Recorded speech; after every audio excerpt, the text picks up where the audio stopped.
আমার প্রিয় রাজ্যবাসী, আমরা বিগত মার্চ মাস থেকে কোনো সময় জনতার কারফিউ, কোনো সময় লকডাউন, কোনো সময় লকডাউন 2, আবার কোনো সময় লকডাউন থেকে বেরিয়ে আসার রাস্তা তৈরি করছি। আমরা ত্রিপুরাবাসী জাগ্রত এবং আমরা প্রমাণিত করেছি যে আমরা করোনাকে পরাজিত করতে জানি। বন্ধুরা, 5 এপ্রিলের আগে ত্রিপুরাতে পজিটিভ কেস শূন্য ছিল, কিন্তু পরবর্তী সময়ে আমাদের আত্মীয় স্বজন, পরিজন, বন্ধু বান্ধব বা কর্মক্ষেত্রে ত্রিপুরার অনেক লোক অন্যান্য রাজ্যে ছিলেন, যারা হটস্পট থেকে নিজ নিজ বাড়িতে ফেরত এসেছেন। আর তারপর ত্রিপুরাতে পজিটিভ কেস সংখ্যা বেড়েছে এবং সেটা কালকে বিকেল পর্যন্ত 1441 টোটাল পজিটিভ কেস ছিল ও তার মধ্যে 1199 জন রিকভারি হয়ে গেছে। Recovery rate 79.5%, death rate 0.07%। Per million যে রিকভারি রেট রয়েছে সেটাও ত্রিপুরাতে প্রায় 17,146। ন্যাশনালের যে রেট রয়েছে তার প্রায় 3 গুণা। বন্ধুরা, আমরা সবাই মিলে করোনাকে মোকাবেলা করছি, কিন্তু তার মধ্যেও সিপাহীজলাতে 3টি ব্লকে আমাদেরকে কন্টেনমেন্ট জোন ঘোষণা করতে হয়েছে। সাউথের গোমতিতে কিছু জায়গায় পজিটিভ কেস সংখ্যায় বেশি রয়েছে। আমরা সেই জায়গাগুলো আইডেন্টিফাইড করেছি, মাইক্রো লেভেলেও কাজ করছি। আমাদের কাছে পর্যাপ্ত কিট রয়েছে এবং এখন অন্যান্য ডিস্ট্রিক্টেও যে নতুন কিট এসে গেছে ওখানেই সোয়াব নিয়ে উইদিন হাফ অ্যান আওয়ার ওখানেই তার রেজাল্ট বলা যেতে পারে। তার ব্যবস্থা ত্রিপুরা সরকার করতে সক্ষম হয়েছে। বন্ধুরা, নিজেদের সাবধানতার জন্য আমাদেরকে আরও কয়েকটি মাস সংযত থাকতে হবে। Face mask compulsory. বিনা মাস্কে কোনো জায়গাতে, বিশেষ করে যেখানে জনসমাগম হয়, একটু লোকজন বেশি, বাজারহাট, কোনো মতেই বিনা মাস্ক না যাওয়া। 2 গজ ডিস্টেন্স বজায় রাখা, সোশ্যাল ডিস্টেন্সিং মেনটেন করা। ও সেই দিশাতে আমাদের ত্রিপুরাবাসীর স্বভাবকে নিয়ে যেতে হবে। আপনারা তা করতে সক্ষম হয়েছেন, কিন্তু আরও সুচারুভাবে করতে হবে। আমরা দেখেছি এখন বাজারহাটে, রাস্তাঘাটে একটা রিল্যাক্স মানসিকতা চলে এসছে, মনে হচ্ছে যেমন সব কিছু স্বাভাবিক হয়ে গেছে। বন্ধুরা, এমনটা নয়। সময় খারাপ হতে কাউকে বলে আসবে না। সময় তার নিজের গতিতে চলতে থাকে, তার জন্য আমাদেরকে সাবধানতার সঙ্গে থাকতে হবে। আপনারা সবাই অবগত আছেন, আগামী রবিবার আমরা পূর্ণ দিনের সকাল 5টা থেকে সোমবার সকাল 5টা পর্যন্ত ফুল লকডাউন ঘোষণা করেছি। এসেন্সিয়াল সার্ভিস ছাড়া সমস্ত কিছু, দোকানপাট, এভরিথিং বন্ধ থাকবে। কোনো ব্যক্তি বিনা প্রয়োজনে বাড়ি থেকে কোনোভাবেই যাতে আমরা না বেরোই এবং নিজের পরিবারের সঙ্গে নিজের বাড়িতে থাকা। আর একটা বিষয় আমি আপনাদেরকে আগ্রহ করব, পুরো দিন ফুল লকডাউনে আমরা থাকব। বাড়িতে বড় বুজুর্গ যারা রয়েছেন তাদেরকে যদি বাড়িতে জুসের ব্যবস্থা থাকে তো 1 গ্লাস জুস খাওয়ানো। আর যদি সেই ব্যবস্থা না থাকে, কমসে কম আপনার বাড়ির মধ্যে আপনার বাবা হোক, আপনার মা হোক, আপনার দাদি হোক, আপনার ঠাকুমা হোক, যে 1 জন 2 জন 3 জন যারাই বাড়ির মধ্যে বুজুর্গ রয়েছেন, আপনার নিজের হাতে 1 গ্লাস গুনগুনা গরম জল, তার মধ্যে খানিকটা আদা দিয়ে বা তুলসী পাতা দিয়ে বয়েল করে গুনগুনা 1 গ্লাস গরম জল আপনার বাড়ির যে বুজুর্গ যারাই রয়েছেন তাদেরকে নিজের হাতে রান্না করে গরম করে তাকে 1 গ্লাস গুনগুনা আদ্রক মিশ্রিত গরম জল বা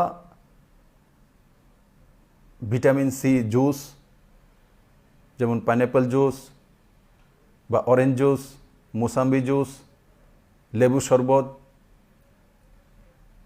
আর এগুলো যদি না হয় শরবত বা জুস, তো কমসে কম গুনগুনা গরম জল, তার মধ্যে তুলসী পাতা মিক্স করে বা আদরক দিয়ে বয়েল করে নিজের হাতে। আমি আমার মাকে কালকে রান্নাঘরে যাব, ওর নিজের হাতে জল গরম করব, তার মধ্যে আদরক দেব, তুলসী দেব, আর 1 গ্লাস জল ওনার হাতে তুলে দেব এবং সেটার রেকর্ডিং করে, ভিডিও রেকর্ডিং করে সোশ্যাল মিডিয়াতে আপনাদের সঙ্গে শেয়ার করব।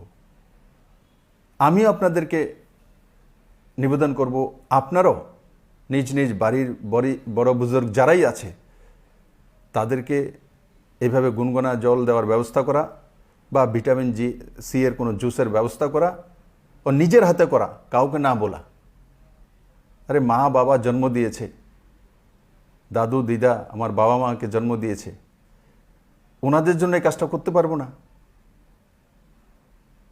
আমি সম্পূর্ণ বিশ্বাস করি যে আমার সমস্ত ত্রিপুরাবাসী কালকে প্রত্যেকের বাড়িতে যারা বুজুর্গ রয়েছেন তাদেরকে নিজের হাতে সেই সেবাটা করবেন এবং তার মোবাইল দিয়ে হোক বা ভিডিও ক্যামেরা দিয়ে রেকর্ডিং করে নিজ নিজ সোশ্যাল মিডিয়াতে শেয়ার করা, ফেসবুকে শেয়ার করা, টুইট করা, ইলেকট্রনিক্স মিডিয়ার মধ্যে শেয়ার করা। ও তাতে মাননীয় প্রধানমন্ত্রী যে আপিল করেছিলেন, আয়ুষ মন্ত্রণালয়ের যে একটা গাইডলাইন কি করতে হবে, বড় বুজুর্গদের 60-এর উপরে রিস্ক বেশি, তো তাদেরকে বাড়িতে থাকা, সাবধানতার সঙ্গে থাকা, যারা 10 বছরের নিচে শিশু সাবধানতার সঙ্গে থাকা, তারই একটা অংশ হিসাবে আমি আপনাদের সামনে তুলে ধরলাম যে কমসে কম গুনগুনা গরম জল খাওয়ার অভ্যেস করা। এতে ইমিউনিটি পাওয়ার বাড়বে।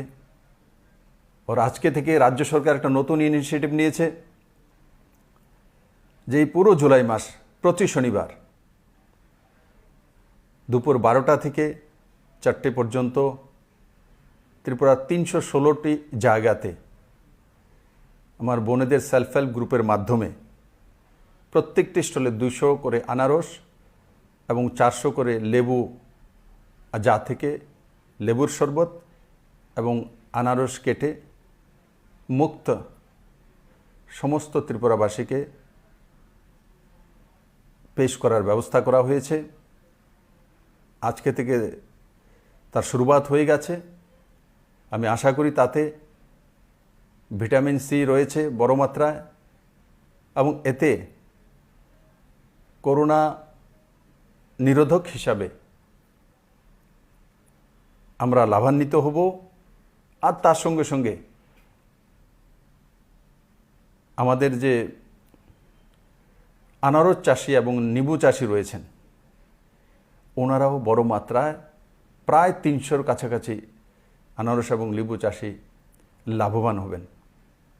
বন্ধুরা, আজকে আরেকটা সুন্দর দিন রয়েছে, সেটা হচ্ছে বন মহোৎসব দিবস। রাজ্যে আমরা প্রত্যেকবারের মতো পালন করি। আমি অত্যন্ত আনন্দের সঙ্গে আপনাদের শেয়ার করতে চাইছি, গাছ লাগালেই হয় না, গাছ কতটা বেঁচেছে তা মূল্যায়ন করতে হয়, সেটা হচ্ছে রেজাল্ট। একসময় ত্রিপুরাতে গাছ লাগানো হতো, কিন্তু গাছ বাঁচতো কতটা? 40% ম্যাক্সিমাম, 60% হাইয়েস্ট।